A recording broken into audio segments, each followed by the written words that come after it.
ఒక తండ్రి తన కొడుకు మీద కోర్టులో కేసేస్తాడు. ఆ కేసేంటంటే, ప్రతీ నెల తన కొడుకు తనకొక రూ. 100 ఇవ్వాలని. జడ్జికి అర్థం గాదు. రూ. 100 కేసేంటి? ఇంతవరకు నా సర్వీసులో ఎప్పుడు చూడలేదు అని ఆశ్చర్యపోతాడు.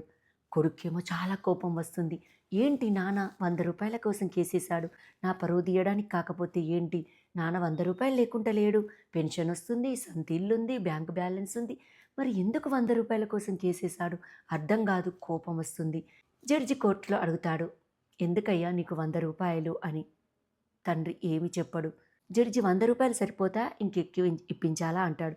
వద్దండి నాకొక్క రూ. 100 చాలు. అది నా కొడుకు ప్రతీ నెల ఆ రూ. 100 నాకు తెచ్చివ్వాలి అంటాడు. చేసేదేమి లేక జడ్జి ప్రతీ నెల కొడుకు తండ్రికి రూ. 100 ఇవ్వవలసిందిగా తీర్పిస్తాడు. తీర్పు అయిన తర్వాత ఆ జడ్జి ఆ తండ్రిని అడుగుతాడు. ఎందుకయ్యా రూ. 100 కోసం కోర్టులో కేసేశావు అని.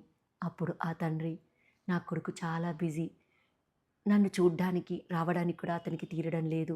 అదే ఈ రూ. 100 ఇవ్వడానికి కోర్టు తీర్పు గనక తప్పకుండా నా దగ్గరికొస్తాడు. ఇలా ప్రతీ నెల నా కొడుకును నేను చూసుకుంటాను.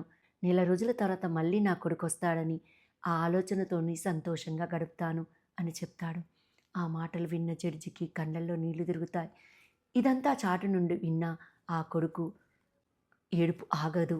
ఒకటి కన్నీళ్లు కారిపోతూనే ఉంటాయి. కోర్టు నుంచి బయటకొచ్చిన జడ్జి డ్రైవర్‌తో తన సంతూరుకు పోనివ్వమంటాడు.